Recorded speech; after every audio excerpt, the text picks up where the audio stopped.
الحمد لله رب العالمين والصلاة والسلام على سيد الأنبياء والمرسلين وعلى آله وصحبه ومن اتبعهم بإحسان إلى يوم الدين أما بعد قال الله سبحانه وتعالى في كلامه المجيد بعد أعوذ بالله من الشيطان الرجيم بسم الله الرحمن الرحيم أفلا يتدبرون القرآن أم على قلوب أقفالها صدق الله العظيم.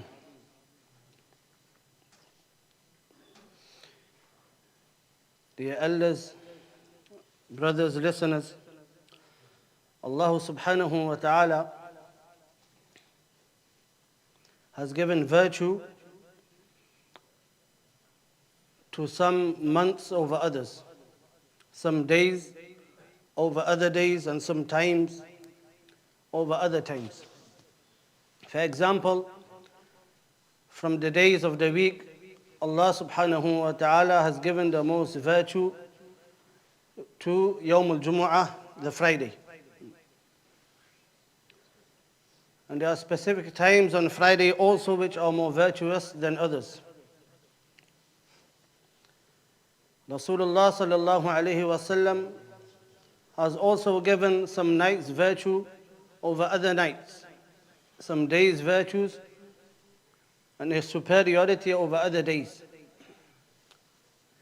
And it is up to the believer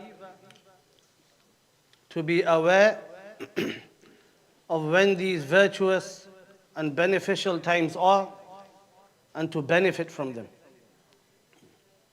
This month of Sha'ban, and only 10 days left till the month of Ramadan. From the Salaf, they would already prepare in Sha'ban for Ramadan. Rasulullah sallallahu alayhi wa sallam, according to narrations, he would fast the whole of Ramadan. But besides Ramadan, Nabi sallallahu alayhi wa sallam would fast the most in Sha'ban. From the wives of Rasulullah sallallahu alayhi wa sallam radiyallahu ta'ala anhun, it is narrated that he would fast almost all of Ramadan. And some mention all of Sha'ban. Some mention just a few days less. When Rasulullah sallallahu alayhi wa sallam was asked why, and when he answered why he would fast the most of Sha'ban, then he would mention يَغْفُلُ عَنْهُ النَّاسِ. People would be negligent of this month. They wouldn't give importance to it. Why? Because it is between Rajab, which is a sacred month, and Ramadan. Because it comes in between, people would relax a little in this month. However, Nabi sallallahu alayhi wa sallam was aware that these times when other people are negligent, it is time to strike gold. Similarly, ulama have mentioned some of the virtues of tahajjud. It is a time when people are sleeping. So it is a time when only a few people are beseeching Allah subhanahu wa ta'ala. So I want to be one of them.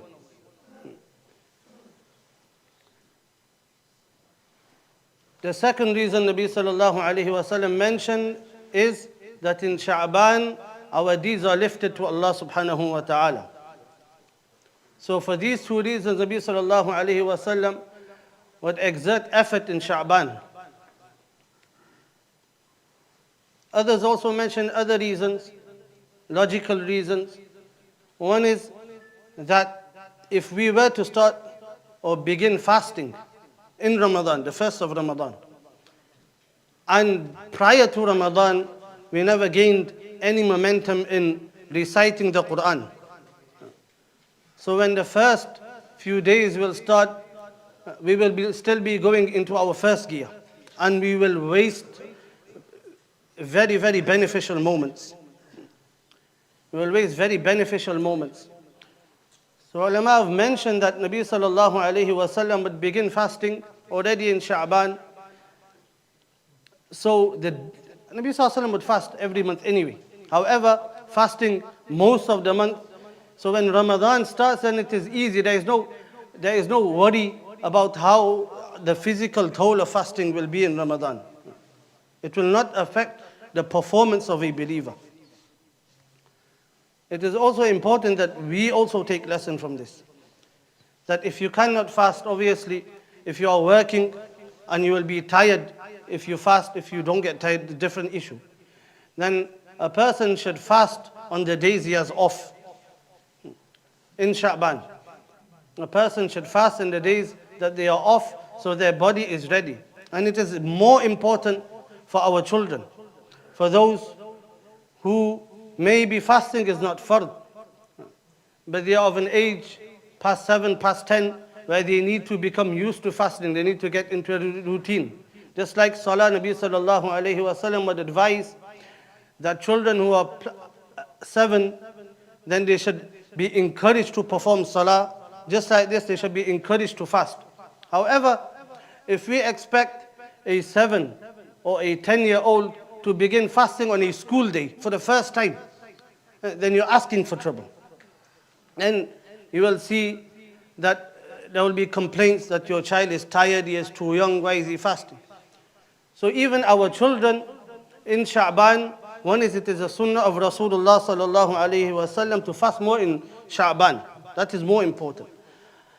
However, as tamreen, as practice, we should also let our children fast from now on the weekends. So when Ramadan starts, we don't have a worry, a concern that how tired will they be in school, how tired will they be, etc. This month of Sha'ban, the Salaf would call it Shahrul Qurra. In the Ta'if al-Ma'arif of Ibn Rajab al-Hanbali, rahimahullah, he mentions a few statements from the Salaf, where they would give importance to reciting the Quran. And some would already close their businesses and start reciting Quran more than usual, meaning the previous 10 months beside Ramadan. They would call it Shahrul Qurra. They would start reciting Quran a lot more frequently, a lot more. So that's Sha'ban in preparation of Ramadan. Ulama also mention many other reasons, like Rajab is the month when a person should plant. Sha'ban is the month of irrigation, when they should water what they have planted. And Ramadan is the time to harvest. Ramadan is the time to harvest. So they would mention a connection between these 3 months, and they would have du'as which are also narrated between Rajab, Sha'ban and Ramadan. Even now we should be making dua, even though it is only 10 days away, that Allah subhanahu wa ta'ala, please allow me to be alive when Ramadan begins and allow me to benefit from the special moments of Ramadan. It was the dua of the Salaf, that they would make dua that Allah allow us to reach the month of Ramadan. Now Ramadan itself, or these 10 days and Ramadan itself, there are basically 2 main ibadat, worship, Sha'ban and Ramadan, and that is fasting and the recitation of Quran. But not only recitation. What kind of recitation?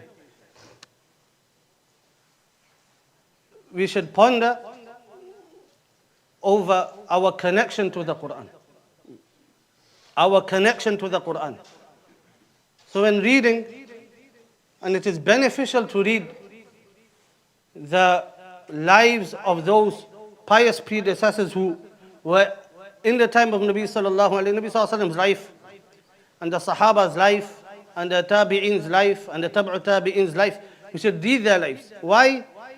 Then we can gauge ourselves at how far am I from them. We will never reach the level of a Sahabi. We will never reach the level of a Sahabi. However, we can gauge how far we are. We can see how far am I. If you are going to look around and people around you, you will always remain behind. Nabi sallallahu alayhi wa sallam went through a hadith a few days ago. Very famous hadith where Nabi sallallahu alayhi wa sallam says that do not look at those who are above you in the dunya, because you will be ungrateful to the bounties of Allah that you have. But with regards to deen, you should look at those above you. With regards to deen, You should look at those above you. So you begin ascending. And they mentioned, the ulama, that you will never reach a stage in this world where there will be somebody who is not above you in deen. There will always be somebody above you in deen. Always. So you will keep climbing higher and higher. And there will always be someone better than you in some quality. Whatever quality it is, there will be someone better than you in deen. And if you try to match yourself with them, وَفِي ذَلِكَ فَلْيَتَنَافَسِ الْمُتَنَافِسُونَ. In that we should compete. So we should always look at the lives of the Salaf. Always have an eye on how the Salaf would be in Sha'ban. How the Salaf, how the past pious predecessors. And the chain of pious predecessors comes down till our day. It's not cut off. We have to look for those who grabbed onto the chain from our age and going through time till the Salaf. And we see how does this person spend his time in Sha'ban in Ramadan. The people of Allah never cease to exist. They are always existing and available. But sometimes it's our job to either remove our blinds or to look for them. Sometimes they are in front of you, but we have blinds. Sometimes we have to look for them. Whatever the case is, they always exist. So in looking in the books of the Salaf, we see many strange statements. How they would spend Ramadan. How they would recite the Quran. What was the influence of Quran on them? What was the influence of Quran on them? And it is all mentioned in the Quran. Nothing new. It is nothing new. وَإِذَا تُلِيَتْ عَلَيْهِمْ آيَاتُهُ زَادَتْهُمْ إِيمَانًا. When Allah's name was mentioned, their hearts would shiver. Allah mentions this in the Quran, Surah Al-Anfal. And when the ayat and the verses of Allah subhanahu wa ta'ala were recited, then their iman would increase. Imam al-Ghazali rahimahullah mentions in a few of his books, he mentions that we read these kind of statements, زَادَتْهُمْ إِيمَانًا وَهُمْ يَسْتَبْشِرُونَ وَأَمَّا الَّذِينَ فِي قُلُوبِهِمْ مَرَضٌ. They only increase in sickness. When they listen to Quran, when a surah was revealed, those people with sicknesses and kufr in the heart, they would become infuriated, more angry, more upset. And the people of Iman, the Muslims, they would love it. They would come in ecstasy that a new surah has been revealed. Even when the jinns, when they heard the Quran, إِنَّا سَمِعْنَا قُرْآنًا عَجَبًا يَهْدِي إِلَى الرُّشْدِ فَآمَنَّا بِهِ.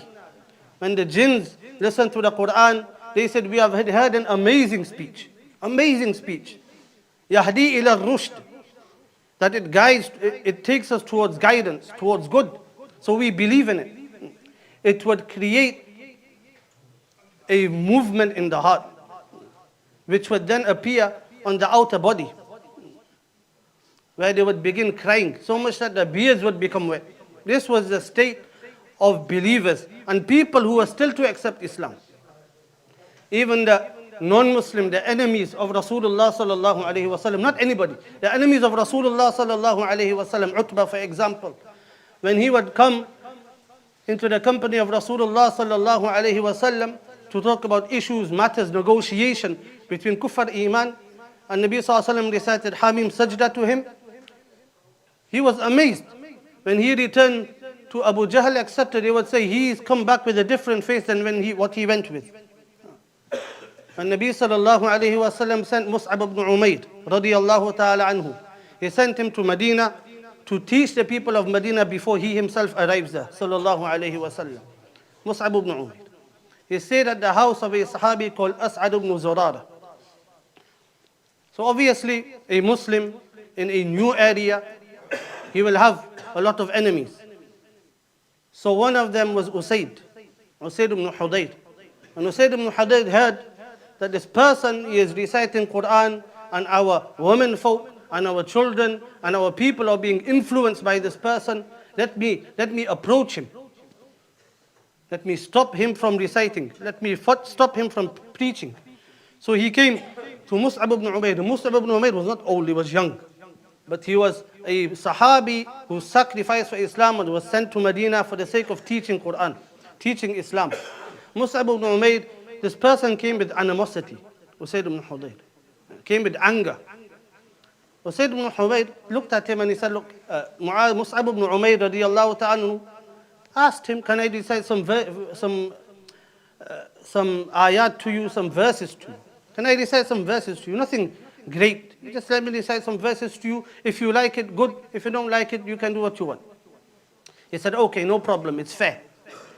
He recited verses to him and he accepted Islam on the spot. Not only did he accept Islam, then he gave advice to Mus'ab ibn Umayr. He said, look, there is a person who is the leader of one of the tribes in Medina, Aus. His name is Sa'd ibn Mu'adh. If he accepts Islam, his whole tribe accepts Islam. So this Usayd, who just became Muslim now, went back to Sa'd ibn Mu'adh, the other person. Sa'd ibn Mu'adh realized that the face that he went with, he's come with a different mood, different face. He's not the same person we knew. Listening to a few verses of the Quran changed them totally. Sa'd ibn Mu'adh, the leader of the tribe, he is now furious. He comes into the company of Mus'ab ibn Umayr, young teacher of Quran. Mus'ab ibn Umayr tells him the same thing, because he knew Hidayah is in the Quran. Guidance is in the Quran, it's in the words of the Quran. So he said, let me recite a few verses to you. Sa'd ibn Mu'adh said, okay, no problem, it's fair. He also accepted Islam.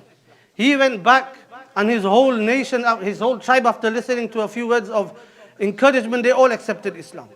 This was the impact of merely listening to Quran. The impact of merely listening, no tafsir, no big commentary, no big bayan, just merely listening to the verses of the Quran. So then we look at them and we look at ourselves.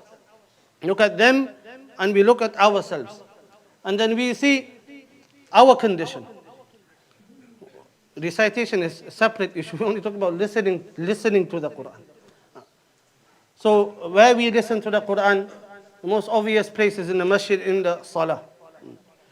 So when I come to the masjid, especially let's say a loud salah, maghrib, isha or fajr, then when the Quran is being recited by the imam, then what is my state? What is my state? What was the state of the Sahaba radiallahu ta'ala anhum? What was the state of Nabi sallallahu alayhi wasallam? What was the state of the Tabi'een? And what is our condition? What is our condition? Now Ramadan is coming, but even outside of Ramadan, normally you would hear complaints sometimes. You would hear complaints in every masjid, different individuals, that the salah is too long. The salah is too long, no problem. But what was your condition when listening to the Quran? If your condition, and if my condition, I'm also a Muslim. If my condition was like Rasulullah sallallahu alaihi wasallam, was like the Sahaba, was like the Tabi'een, and if I did not enjoy the salah, if I felt a burden in the salah being 1-2 minutes extra, then I should look at myself and think that there's something wrong with me. I am not enjoying Quran like how they enjoyed Quran. My iman is not increasing. In fact, I'm getting upset that a few more verses were being recited. It happens to everybody. Everybody goes through what some scholars call qabd and bast. Sometimes you enjoy worship, and sometimes worship is difficult. No problem. Sometimes worship becomes difficult for people. So even listening to a long salah, it becomes difficult. But instead of moaning, a person should think, my state is not good at the moment. Allah open up my heart to the Quran. Person should make dua instead of thinking and blaming others. And in Taraweeh, our condition is even worse. When we pick and choose people who will recite for Taraweeh, we want the fast reciters, even till today. We want those who recite quickly. Because the Quran is like a burden for us. Even if a person were to recite slower, it'll take 5 minutes, 10 minutes. Because the Quran reading slower does not take much longer. The ruku and sajda take longer. Our Anwar Bhai, he shortens the recording of Taraweeh afterwards. And if you look, it's 20 minutes. The recitation itself is 20 minutes. The sajda and the ruku is longer. So we should look at our condition with the Quran. That when I am standing in Salah behind the Imam, or when I am standing in Taraweeh behind the Imam, what is my condition? We should ask ourselves, truly ask ourselves, what is my condition? Was it the condition of Rasulullah sallallahu alaihi wasallam and the Sahaba and the Tabi'in, or is it the condition of other people? Everybody, not just the Musallis, everybody has to ask themselves that what is my condition? And if we have complained, and most of us have complained in the past somewhere or the other, we should make istighfar and tawbah, ask Allah for forgiveness. That this is the way I treated your salah, this is the way I treated your Quran, and this is the way I treat the people of your Quran. We should seek forgiveness from Allah subhanahu wa ta'ala. Everybody has time. Everybody has time. Everybody has just 1 hour maybe off for Jummah. Everybody has work the next day. No problem. However, we should, or the Imam should understand, but we should also understand that the Quran is special. And if the people and the Sunnah of the Salaf were to take out time for Quran, then why can't we? Why can't we? So that's listening to the Quran and the state of the believers when listening to the Quran. Now my own recitation, my own reading. Imam Shafi, it is very famous, Imam Hanifa, rahimahumullah, both of them have similar statements that they would complete more than 60 khatams in Ramadan. More than 60. And others were less. Others were less. Now, obviously, with sometimes our occupation, etc., to reach 60 is difficult. But now we have something, we see 60, okay, let me try 1, 2, 3, 4, 5. We should aim, we should see what is possible and what can I do. What is possible and what can I do. A person doesn't have to reach 60, but a person can try. And what did they sacrifice? What did they sacrifice? One statement I read was Imam Malik rahimahullah. Imam Malik was the Imam of Medina. Many people follow his madhab till today. He was the Imam of Medina. And his connection to a hadith was very strong. His connection with Rasulullah sallallahu alayhi wasallam was very strong. His connection to Medina was very strong. That is why he would be afraid to leave Medina in case he passes away outside of Medina. Imam Malik, it is mentioned about him that in Ramadan, he would even stop the lessons of ahadith and sitting in the gatherings of knowledge so he can recite more Quran. That is how they saw the connection of Quran to Ramadan. Allah subhanahu wa ta'ala mentions himself, شهر رمضان الذي أنزل فيه القرآن. Allah chose Ramadan to reveal the Quran. إنا أنزلناه في ليلة القدر. Allah revealed the Quran also on Laylatul Qadr. There is a deep, deep connection, like everyone knows from Quran, with Quran and Ramadan. But it is not only for Ramadan, but that momentum from Ramadan now we have to take forward to the year. Now we have to take forward to the year. So listening to the Quran and also reading the Quran. Even reading the Quran, what influence does it have on me? What influence does it have on me? And after that, it is tadabbur, to ponder over the verses of the Quran. Listening to the Quran, reciting the Quran, and then tadabbur, pondering over the verses of the Quran. This Quran is our guidance in this world. It is the main book. It is the main book of a Muslim. No matter what we read, and no matter how much time we spend on social media, eventually we will all have to come back to the Quran for our guidance. Quran is the main asal. Everything after that, whether it is ahadith, whether it is books of fiqh, everything is from the Quran. It is like a commentary. So how much time me as a Muslim, how much time do I take to ponder over the verses of the Quran? Allah mentions, أَفَلَا يَتَدَبَّرُونَ الْقُرْآنَ. Do you not ponder over the verses of the Quran? Do you not ponder over the verses of the Quran? How much time do we take out daily? Sometimes it is, there are durus of Quran in this masjid, there are durus of Quran in Masjid Imdadiya, there are durus of Quran in different languages in Masjid Nur. Everywhere there are durus of Quran. How much time can I take out in the week to come sit in the dars of Quran so I may listen to a simple explanation of the Quran? And thereafter there are many reputable, authentic books written, not even books, even apps now, where a person can read maybe 1-2 verses a day. If we do not recite the Quran, listen to the Quran, ponder over the Quran, then how is the Quran going to influence our lives? How is it going to influence our lives? So it is very important that we build this connection to the Quran, and the Quran, obviously, is a multifaceted book. It has a simple layer at the top which everybody can understand, and then it's more complex the more you go into it. It is a book which you return to over and over again. Ulama have written so many commentaries, and still ulama are writing today on certain ayat. Till today, certain ayat, certain unveilings of Allah subhanahu wa ta'ala, that this verse is here. And whenever we face a condition, sometimes a person is sick in our family, sometimes a person has passed away, sometimes we look at the people of Gaza. If we are not connected to the Quran, how do we know how to react to these unfortunate incidents? In good times, how do we know how to react? If we do not ponder over the verses of the Quran, may Allah subhanahu wa ta'ala give us all the tawfiq to spend as much time with the Quran as possible, to recite it, to listen to it with love, and to ponder over the verses. Allahu Akbar, Allahu Akbar.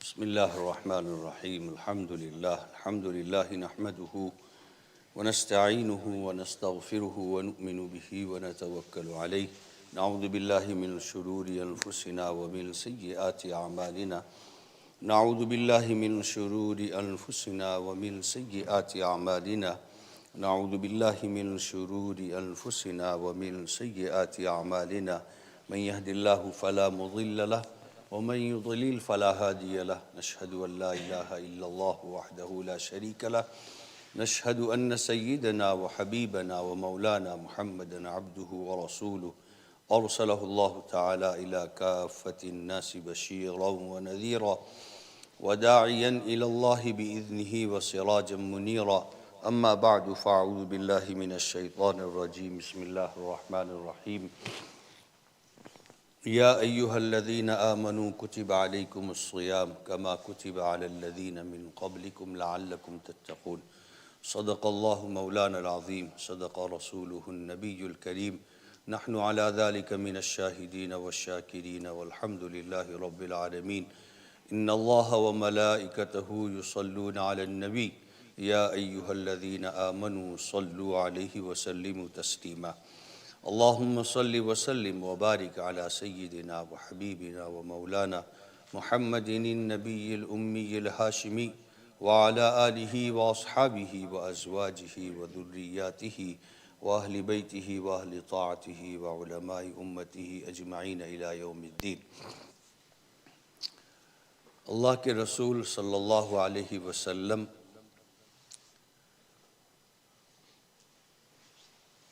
کی برکت سے اور آپ کے واسطے سے اللہ سبحانہ و تعالیٰ نے ہمیں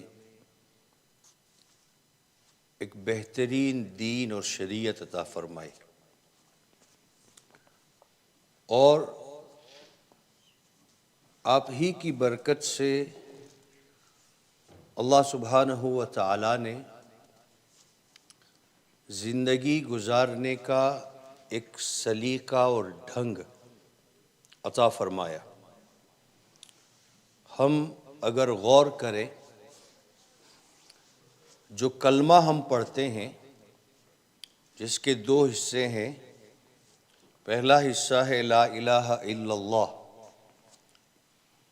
جس میں انسان توحید کا اقرار کرتا ہے اور یہ بنیادی عقیدہ ہے۔ اللہ جل شانہ کی ذات تنہا اکیلی، اس کا کوئی خالق نہیں، اور وہ ساری دنیا کا خالق ہے۔ ساری دنیا اور ساری دنیا کی ہر چیز اس کی مخلوق ہے۔ تو یہ جو لا الہ الا اللہ ہے یہ مقصد زندگی ہے ہمارا،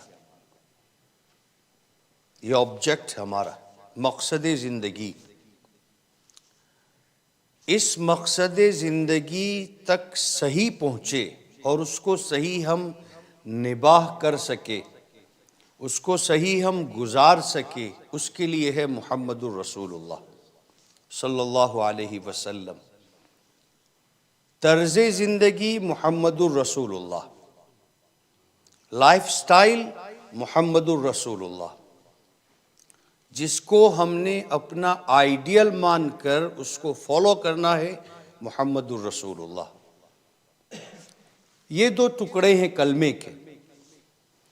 پہلا حصہ ہے لا الہ الا اللہ، جس سے بندہ اللہ سے جڑتا ہے، اور محمد الرسول اللہ سے اس کی زندگی گزارنے کا ڈھنگ اور طریقہ اس کو ملتا ہے۔ اللہ کے رسول صلی اللہ علیہ وسلم کی زندگی میں، آپ کے خلاصے، آپ کی زندگی میں علماء فرماتے ہیں کہ کبھی بھی اپنی زندگی میں زندہ رہنے کے لیے اللہ کے رسول صلی اللہ علیہ وسلم نے دعا نہیں فرمائی کہ میری زندگی لمبی ہو جائے، مجھے لمبی عمر مل جائے۔ صرف رمضان المبارک کے مقدس ایام کو حاصل کرنے کے لیے اللہ کے رسول صلی اللہ علیہ وسلم دعا فرمائی۔ اس لیے مشہور دعا ہے، ہم بارہ سنتے ہیں، اللہم بارک لنا فی رجب و شعبان وبلغنا رمضان۔ اللہ، رجب تک ہم پہنچ گئے، رجب اور شعبان ان دونوں مہینے کا رمضان سے بہت بڑا کنیکشن اور تعلق ہے، اس لیے ان ایام کی، رجب اور شعبان میں ان دنوں کی قدر کرے، ان دنوں کا اہتمام کرے۔ تو رجب داخل ہوتے ہی اللہ کے رسول صلی اللہ علیہ وسلم دعا فرماتے تھے۔ دعا کا مقصد یہ تھا کہ اللہ، جہاں اتنا فضل ہو گیا، زندگی یہاں تک پہنچی ہے، تو رجب داخل ہو گیا، اب رمضان کے درمیان ایک مہینے کا فاصلہ وہ شعبان ہے، تو اللہ اس کو بھی گزار دے اور مجھے رمضان میں داخل کر دے، رمضان تک پہنچا دے۔ تو اللہ کے رسول صلی اللہ علیہ وسلم اپنی زندگی میں اس دعا کا اہتمام کرتے ہوئے رجب سے اس کی تیاری شروع کر دیتے، اور پھر شعبان میں تو اللہ کے رسول صلی اللہ علیہ وسلم کے بارے میں حضرت عائشہ صدیقہ رضی اللہ تعالی عنہ فرماتی ہیں کہ اللہ کے رسول صلی اللہ علیہ وسلم رمضان کے علاوہ پورے سال اتنے روزے نہیں رکھتے تھے جتنے روزے شعبان میں رکھتے تھے، اور یہ روزے اس لیے رکھے جاتے تاکہ وہ رمضان کے لیے اپنے آپ کو تیار کر سکے، اور اللہ کے رسول کو تیار کرنے کی خود کو ضرورت نہیں تھی۔ سے حدیث میں آتا ہے کہ اللہ کے رسول صلی اللہ علیہ وسلم جب تہجد کے لیے اٹھتے تھے تو پہلی 2 رکعت جو پڑھتے تھے وہ شارٹ ہوتی تھی، مختصر، اس کے بعد والی 2 رکعت تھوڑی لمبی ہوتی تھی، اس کے بعد والی 2 رکعت اور زیادہ لمبی ہو جاتی تھی، اس کے بعد والی 2 رکعت اور زیادہ لمبی ہو جاتی تھی۔ تو اللہ کے رسول صلی اللہ علیہ وسلم کو اس ترتیب سے اپنی تہجد پڑھنے کی ضرورت نہیں تھی، کیونکہ اللہ کے رسول صلی اللہ علیہ وسلم کا معاملہ تو ایسا تھا کہ ہر وقت، ہر آن اللہ کے ساتھ جو تعلق تھا، اور جہاں نماز میں کھڑے ہوتے تھے تو پھر اس تعلق کی انتہا ہو جاتی تھی، اور پتہ نہیں وہ تعلق کہاں تک پہنچ جاتا تھا، اور اتنا آگے نکل جاتے تھے جب قرآن کی تلاوت میں مشغول ہو جاتے تو آپ کے مبارک پاؤں ورم کر جاتے تھے، اس میں سوجن آ جاتی تھی، اور اللہ کے رسول صلی اللہ علیہ وسلم مسلسل لگے رہتے تھے اس میں۔ یہ جو ترتیب ہے، یہ ترتیب میرے اور آپ کے لیے،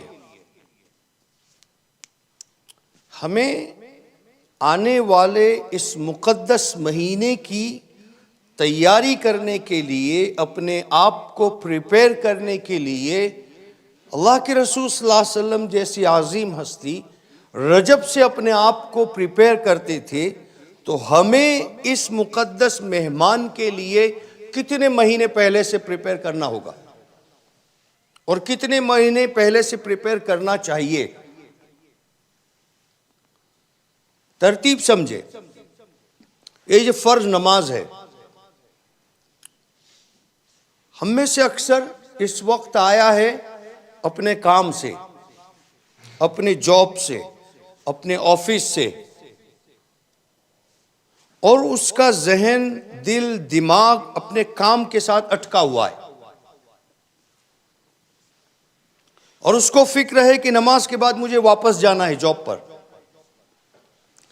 تو مسلسل اس کے دل دماغ میں ایک کنفیوژن، ایک لڑائی چل رہی ہے گویا کہ. لیکن بندہ وہاں سے نکل کر آیا تو شریعت کی ترتیب سمجھو. پہلے حکم یہ ہوا کہ اپنے آپ کو اگر انسانی تقاضے اور ضرورت ہے پیشاب اور پاخانے کی، فارغ ہو جاؤ اور اپنے آپ کو پاک صاف کر لو. تو باڈی کے اعتبار سے جو پریشانی کا سبب ہو سکتی تھی اس سے پہلے پاک کروا دیا. پھر اس کے بعد وضو کے ذریعے سے اس کو پریپیئر کیا گیا. اسی لیے وضو کی بہت اہمیت ہے. لیکن بڑے افسوس کے ساتھ کہنا پڑتا ہے کہ اکثر وہ ہے جنہیں وضو کرنا نہیں آتا، بہت جلدی جلدی وضو کر لیتے، ترتیب کا خیال نہیں رکھتے. مستحسن جو وضو ہے، جس طرح اللہ کے رسول صلی اللہ علیہ وسلم کے وضو کے ساتھ اس وضو کی مشابہت ہو، یعنی سنت طریقے سے وضو کیا جائے، اس سے ہم بہت دور ہیں. اور پھر اتنی غفلت کے ساتھ وضو ہوتا ہے کہ پتہ ہی نہیں کہ ہم وضو کر رہے ہیں. ہر عضو کو دھوتے ہوئے دعائیں علماء نے نقل فرمائی ہے. یہ تو بہت اعلیٰ مقام ہے. لیکن وضو کرتے وقت دنیاوی باتیں کرنا مکروہ لکھا ہے. ہم دنیاوی باتیں کرتے کرتے وضو کرتے ہیں. اب اس میں ہاتھ دھو لیا، چہرہ دھو لیا، مسح ہو گیا، پتہ ہی نہیں چل رہا ہم نے کیا کیا. جس غفلت سے نکل کر آئے تھے اسی غفلت سے ہم نے وضو کیا. پھر بھی یہ وضو ایک اچھا عمل ہے جس کا اثر ہوتا ہے انسان پر. اور پھر فرض نماز سے پہلے مسجد میں داخل ہوتے ہی اس کو تحیت المسجد اور تحیت الوضو کا حکم دیا کہ وضو کیا ہے اس کی نعمت کے شکر کے طور پر تحیت الوضو پڑھی جائے 2 رکعت، اور مسجد کا حق ہے مسجد میں داخل ہوتے ہی 2 رکعت پڑھی جائے تحیت المسجد. تو اس ترتیب سے انسان کا ذہن، اس کا دل دماغ جو اٹکا ہوا تھا باہر اور جو ڈسکنیکٹڈ تھا اپنے مالک اور خالق سے، اپنے رب سے، وہ تھوڑا تھوڑا متوجہ ہونا شروع ہوا. پھر اس کے بعد نماز سے پہلے کی جو سنتیں رکھی گئی ہے وہ سنت پڑھے گا تو اور اس کو اطمینان تھوڑا سا محسوس ہوگا. اب اس کا کنیکشن تھوڑا تھوڑا جوڑنا شروع ہوگا. لیکن مسئلہ پھر یا تو باتوں میں ہم مشغول ہو جاتے ہیں یا موبائل پہ. تو جس سے نکلنے کے لیے سارے کام کیے پھر واپس اسی طرف چلے گئے. مسجد میں ہم موبائل میں بزی ہو گئے، پھر وہ مطلب ہی نہیں رہا. ان ساری چیزوں سے جڑنے کے بعد یعنی اس کو تیار کیا گیا کہ جس ماحول سے، جس غفلت سے تو نکلا ہے، تجھے نکالا گیا ہے، وہاں سے یہاں لا کر تجھے پہلے پریپیئر کیا گیا کہ فرض نماز یہ بہت اہم نماز ہے جس میں تیرا تعلق اپنے خالق اور مالک سے جڑے. اس سے پہلے یہ ساری تیاریاں کروائی گئی تاکہ جیسے فرض نماز کے رکعت شروع ہو تیرا تعلق اللہ سے جڑ جائے. لیکن ہم ڈس کنیکٹڈ ہوتے ہیں پہلے، پھر آ کر ڈس کنیکٹڈ، پھر آ کر ڈس کنیکٹڈ، پھر آ کر ڈس کنیکٹڈ، اور پھر نماز میں کھڑے ہو گئے. ہمارا کوئی کانسنسس نہیں، جو توجہ ہونی چاہیے، جو فوکس ہونا چاہیے وہ ختم ہو جاتا ہے، وہ جڑتا ہی نہیں ہمارا، اور نماز ختم ہو جاتی. جیسے ہم آئے تھے ویسے ہم واپس چلے جاتے. اسی لیے فرمایا گیا حدیث میں کہ بندہ 60 سال تک نماز پڑھتا ہے لیکن اس کی نماز ایک بالش اس سے اوپر نہیں جاتی. غور کرو، اتنی محنت کی، کام چھوڑا، سب کچھ کیا، تیاری کی، آ کر وقت لگایا، نماز پڑھی، ملا کچھ نہیں. حاصل کیا ہوا؟ بلکہ یہ نماز اس پڑھنے والے پر لعنت کرتی ہے. اس لعنت کا نتیجہ زندگی میں سکون ختم ہو جاتا ہے، زندگی سے برکت ختم ہو جاتی ہے. کماتے بہت ہے، نظر نہیں آتا. صحت میں برکت ختم ہو جاتی ہے، بظاہر اچھے لگتے ہیں لیکن اندر بہت کچھ.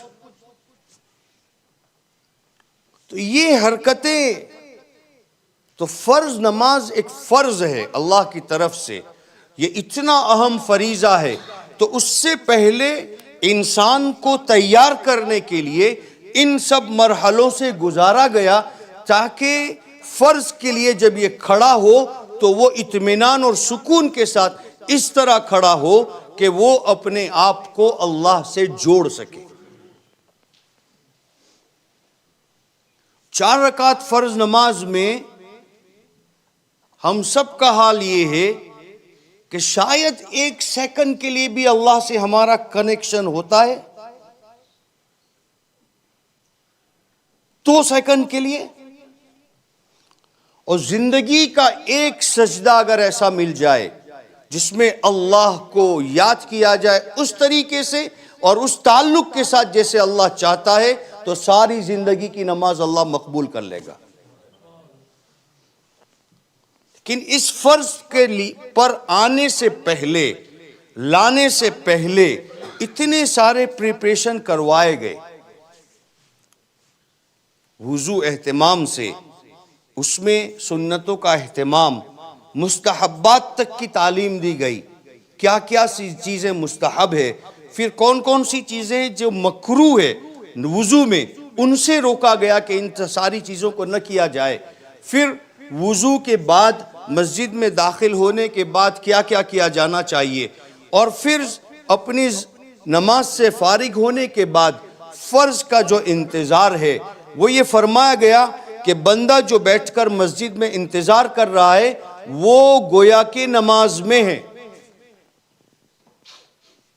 اس کو اسی طرح اجر مل رہا ہے. بندہ جب سے چلتا ہے مسجد کے لیے ہر قدم پر اس کو نیکی ملنی شروع ہو جاتی ہے. اور مسجد میں جو انتظار کر رہا ہے وہ گویا کہ نماز میں ہے.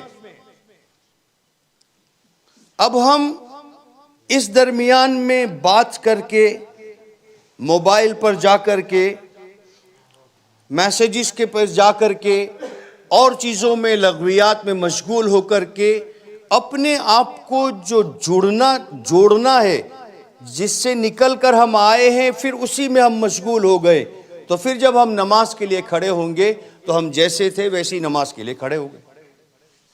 اسی لیے سنت اور نماز کے درمیان میں جب انسان فارغ ہو جائے تو یوں فرمایا گیا یا تو تلاوت کرے، تسبیحات میں مشغول ہو جائے، درود شریف میں مشغول ہو جائے، 1 پیج قرآن کا پڑھا جائے 1 سائٹ، تو اس کو 5000 نیکیاں ملتی ہے 1 پیج. تو اگر 5-7 منٹ کا وقت ہے، 2 پیج بھی اگر ہم نے پڑھ لیے اس درمیان میں، ایک تو اللہ کے ساتھ کنیکشن اور تعلق ہو جائے گا، اور دوسرا یہ کہ ہم نیکیاں کما لیں گے۔ اس سے آگے شاہ ولی اللہ شاہ وسیع اللہ صاحب رحمۃ اللہ علیہ کا ایک جملہ نقل کیا گیا ہے کہ اگر انسان کا ایمان اس کی نسبت کمزور ہو رہی ہو تو اس نسبت کو مضبوط کرنے کا بہترین طریقہ یہ ہے کہ اللہ کا گھر کعبۃ اللہ کو مسلسل دیکھتا رہے۔ کسی ساتھی نے سوال کیا کہ ہر ایک کے بس میں تو نہیں کہ وہاں جائے اور اللہ کے گھر کو دیکھے۔ فرمایا کہ جس کو یہ میسر نہ ہوتا ہو وہ یہ کرے کہ قرآن کھول کر بیٹھ جائے اور اللہ کے کلام کی تلاوت کرے، اس کو مسلسل دیکھتا رہے۔ کعبۃ اللہ پھر بھی مخلوق ہے اور کلام اللہ غیر مخلوق ہے۔ جو اثر کلام اللہ میں ہے، اور اگر اللہ کسی کو یہ توفیق دے کہ کعبۃ اللہ پر وہ پہنچ جائے اور وہاں کعبۃ اللہ کو دیکھتے ہوئے قرآن کی تلاوت کرے تو سونے پہ سہاگا ہو جائے۔ تو مبارک مہینہ آ رہا ہے جو قرآن کے ساتھ خاص ہے، تو ہم نماز سے پہلے اپنے آپ کو تیار کرنے کے لیے کم از کم قرآن کھول کر بیٹھ جائے۔ اور اب تو بہت آسانی ہو گئی، ہم اتنے لیزی ہو گئے کہ وہاں سے اٹھ کر کے قرآن لے کر کے پڑھنے میں بھی ہمیں شرم آنے لگتی ہے۔ اب تو ہم اٹھ کر کے قرآن بھی نہیں لے سکتے۔ آپ کے موبائل میں قرآن ہے، پڑھو۔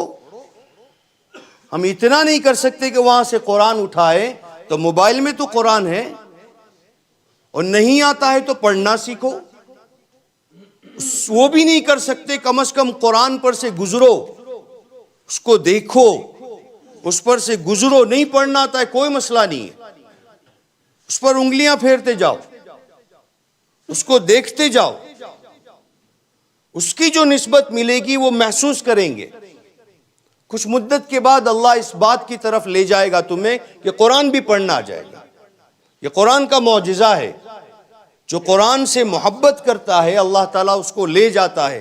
تو ہمیں اللہ کے رسول کی برکت سے اس مقدس ایام کی طرف لے جا رہا ہے، جو ایک ہفتے کے بعد انشاءاللہ جس میں ہم داخل ہوں گے۔ ہم اللہ سے دعا کریں اللہ امن کے ساتھ، ایمان کی سلامتی، صحت اور عافیت کے ساتھ اللہ ہمیں رمضان تک پہنچائے، اور رمضان میں قرآن کا دیوانہ بنا دے، اور رمضان کے جو اعمال ہے اللہ ان اعمال میں ہمیں جڑنے کی توفیق دے۔ اللہ ہم سب کا حامی اور ناصر۔